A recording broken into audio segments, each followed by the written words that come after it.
Anyway, hello, my group, my tribe.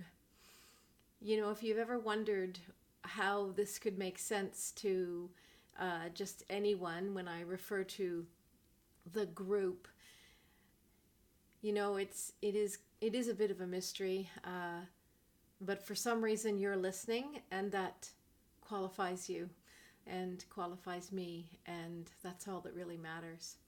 So as I connect into the group energy, vibration, signature, qualities of self-connection is what I'm drawn to check in on today. And so the first thing that I'm looking at is it's experiential. So have you ever noticed or become self-aware that you're holding tension somewhere in your body? Maybe you wake up and you're like, I was grinding my teeth all night. Or that you're just aware of a tension somewhere in your body. And as soon as you bring your awareness to it, you let it go, right?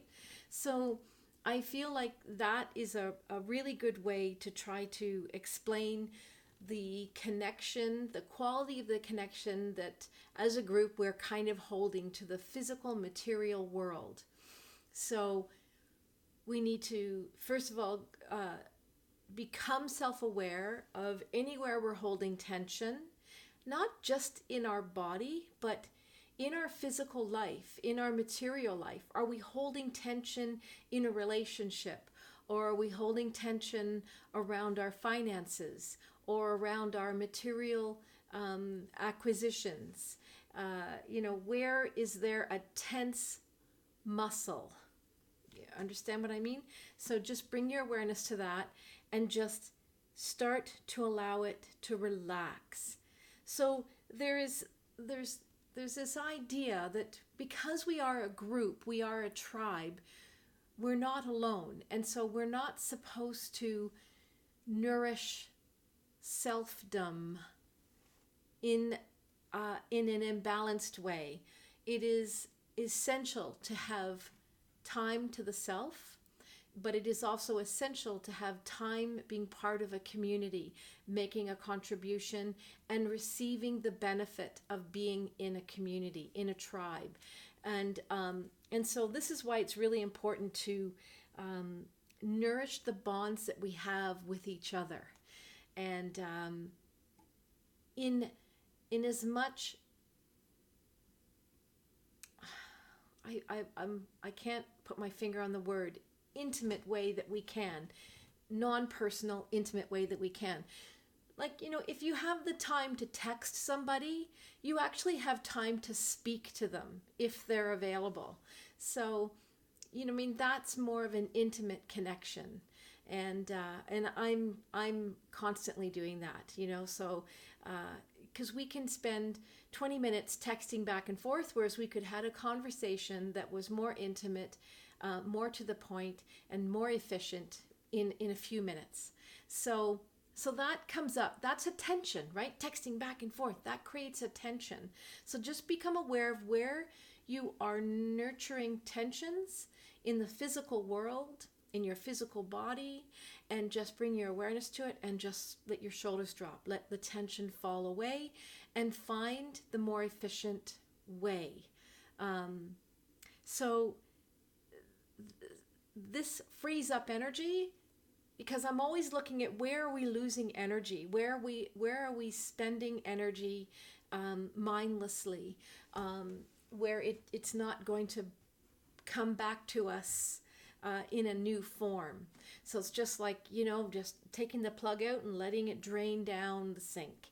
So the next connection that I'm looking at is to our beliefs, our thoughts, our whole thought system, the way that we're wired, we're coded. And there's a really interesting feeling here, and that is, I have to give you a metaphor because it reminds me of this beautiful horse, and there's a rider on the horse. But this is about the horse, not the rider, but the rider is important because the rider is directing the horse. And so the horse is actually very happy because he is being directed and he's being guided, and he is fulfilling a purpose within the guidelines of what that rider is instructing them to do. Believe it or not, so we represent the horse, and we want to be not controlled, but directed, right? I can't tell you how many times I do readings with people and they tell me, they say this, well, what do I do? How do I fix that? What should I do? And so it's part of our human nature, part of the condition of being in this physical world, is we look to each other for information, for direction. And so being part of a tribe means that we communicate, right? We share with the members of our tribe to the degree that we can, where we feel safe and we feel that we're in a copacetic kind of trusting situation. Because if you're not, you're going to feel vulnerable. You're not going to want to share to the degree that you need to. And that's okay, because we may be in a big tribe, but we don't have to be like super close with everybody in that tribe. It's all to varying degrees, and it's all based on history and connection and how you nurture that connection and how often you nurture the bond between you. And so, well, this all makes sense, right? It's like the person you spend the most time with is not in every case, but in some cases, the person that you can share the most deeply with. Sometimes it's the opposite, and you need to really examine that relationship. So I believe that in the last session, or somewhere in I think it was in the newsletter, I brought up this idea of take a look at who are the 5 people in your life that you spend the most time with, because they are the people that influence you the most. And are they the right kind of influence for you? And do you need to shake it up and change things around? So that all kind of pulls into this thing here. So we actually enjoy receiving direction, and it is our self-empowerment that enjoys that. So take a really good look at that. That part of us that is empowered actually revels and succeeds when we receive clear direction. So it's kind of like we need a bit of both. Instead of just being like a wild horse running, spooked, or just running free with a pack. They don't really have a purpose. They don't really have a mission.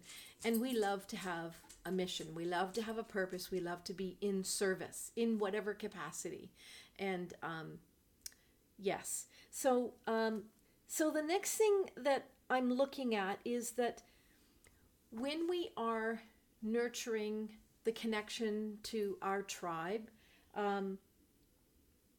it actually enhances our own self-connection to nurture our bonds to others. How can I explain that? So when we nurture our bond to others in a genuine way, in a loving, nourishing, kind manner, it makes us feel good. And when we feel good, we are accessing ourselves at a different level than, say, talking about the weather or fixing something. So when we are being kind and nurturing to one another, we are actually nurturing also the connection to ourselves. And so this falls in alignment with this idea of when we're feeling good and nurturing, and we are feeling nurtured, and we're working on that self-connection, we can also just drop right down into our personal power, and we can receive that kind of direction from our tribe, or in whatever situation that is appropriate, whether it's through your job, or just a honey-do list, or it's going out with a friend and having a big chat about how their week went and what they're moving through and what you're moving through, and doing it from the seat of your power within the guidelines of direction, guidance, and intention even. So I hope this makes sense, because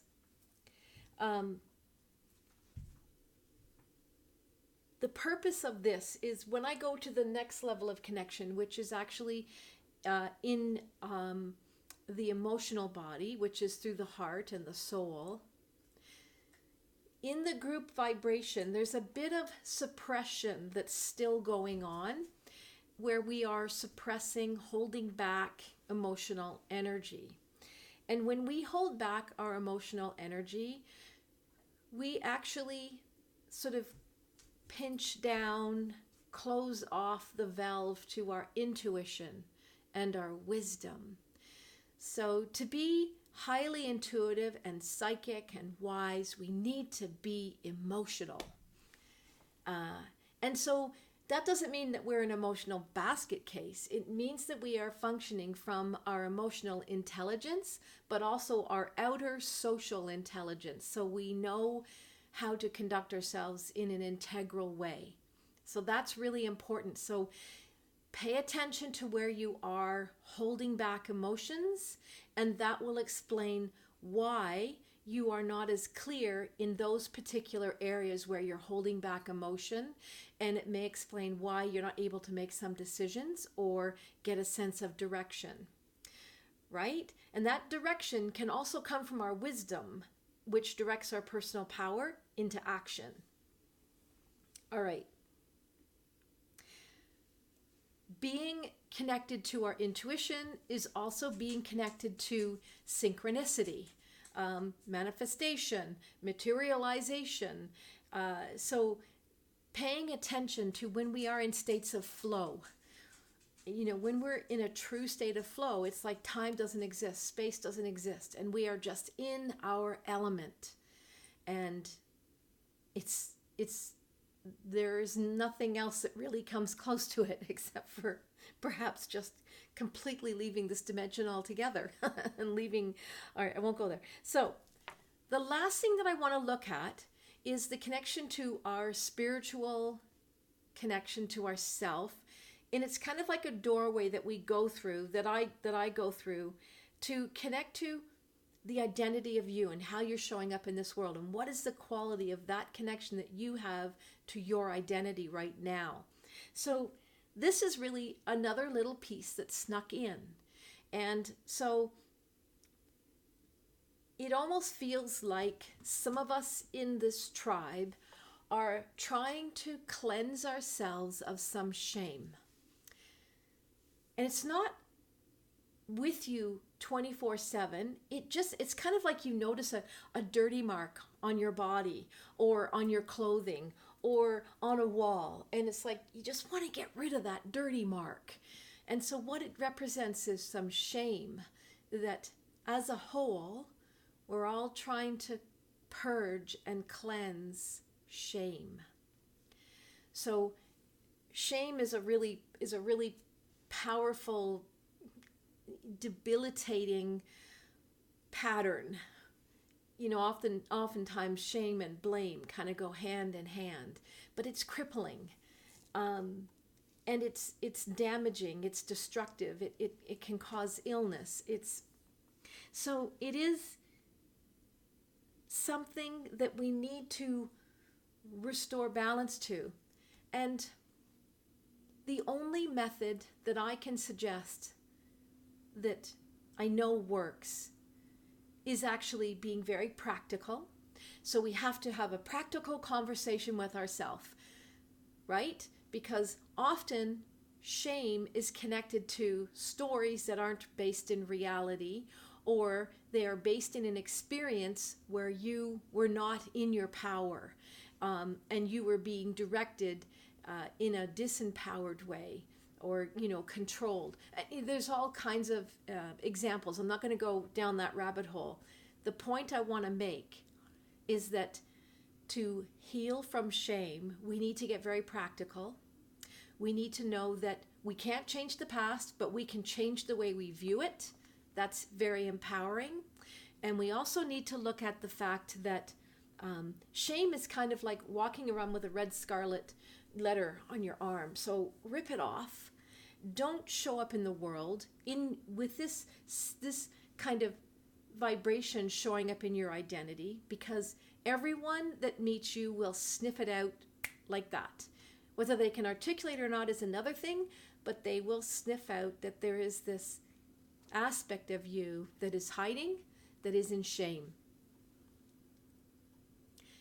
So with this practicality, the other thing that I recommend is to nourish a spiritual practice.